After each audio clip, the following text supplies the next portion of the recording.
की कहानी के साथ हम प्रस्तुत है। आज की कहानी गौतम बुद्ध की कहानी है।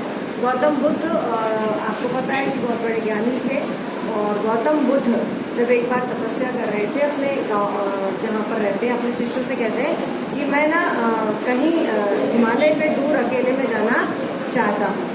तो उनके शिष्य कहते हैं हम भी साथ में चलेंगे। तो वो कहते नहीं, मैं इस बार अकेला जाऊंगा और आप लोग मेरी उपस्थिति में यहाँ पर मेरा आश्रम संभालिएगा। तो वो कहते हैं ठीक है। तो गौतम बुद्ध चले जाते हैं, एक गांव में जाते हैं साधारण रूप में। तो जब वो किसी गांव में जाते हैं वहाँ भिक्षा मांगते हैं तो कुछ लोग तो उन्हें पहचान लेते हैं, लेकिन कुछ लोग सोचते हैं गौतम बुद्ध नहीं होंगे, क्योंकि गौतम बुद्ध तो हमेशा अपने अनुयायियों के साथ चलते हैं। तो ऐसे ही वो जब एक किसी के द्वार पे भिक्षा मांगने जाते हैं तो वो व्यक्ति शराब पिए हुए रहता है। वो शराब पिए रहता है तो गौतम बुद्ध को वो बहुत सारे अपशब्द कह देता है और वहां से गौतम बुद्ध बिना कुछ कहे वहां से चले जाते हैं। ये गांव का बुजुर्ग व्यक्ति देख रहा होता है तो वो उस व्यक्ति से जब कुछ देर बाद उसका नशा उतरता है तो वो उससे कहता है कि तुम्हें पता है आज तुमसे बहुत बड़ा पाप हो गया है। तो उसने कहा मेरे से क्या पाप हो गया ऐसा? तो वो कहते हैं आज तुमने भगवान बुद्ध का अपमान कर दिया है।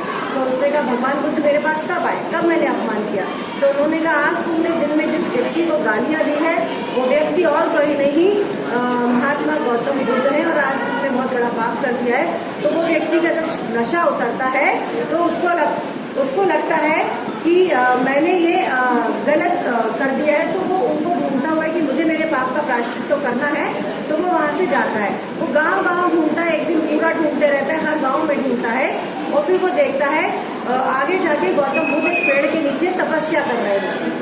तो तपस्या कर रहे होते हैं तो वो इंतजार करता है कि भगवान का जब तपस्या खत्म होगी तो मैं माफी मांगूंगी। वो भगवान के सामने बैठता है और कहता है पैर पकड़ के भगवान मुझे माफ कर दीजिए। तो उन्होंने कहा तुमने ऐसा क्या किया जो मैं तुम्हें माफ कर दूं? कहा कल मैंने आपको गाली दी, कल मैंने आपको अपशब्द किए। तो गौतम बुद्ध ने कहा मुझे तो कल का कुछ याद ही नहीं है कि तुमने क्या कहा, इसीलिए मैं तुम्हें माफ नहीं करूंगा। मेरे लिए तो आज भी तुम वैसे ही हो, क्योंकि कल क्या है मैं कल में नहीं जीता, मैं आज में जीता। कल क्या मेरे साथ बीत गया वो मुझे याद नहीं रहता है।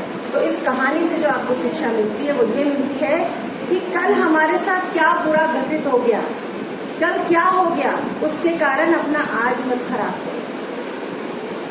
जीना है तो आज में जियो और आने वाले कल के लिए जियो, लेकिन पुराना क्या बुरा हो गया है उसके कारण अपना आज और भविष्य खराब नहीं करना है। आपके साथ भी कभी ऐसा होता है कि मान लीजिए आप विद्यार्थी, आपका पेपर बिगड़ गया, एक पेपर बिगड़ गया तो आप क्या करते हो, अगले पेपर के लिए सोचते रहते हो मेरा पेपर बिगड़ गया, पेपर बिगड़ गया और अगला पेपर भी खराब करते हैं। होता है, आपको क्या करना है, जो हो गया तो हो गया, उसका प्रायश्चित करते, उससे ज्यादा कुछ नहीं कर सकते। अब कोशिश क्या करोगे, मेरा आज और मेरे आने वाले कल को मैं बेहतर बनाऊं।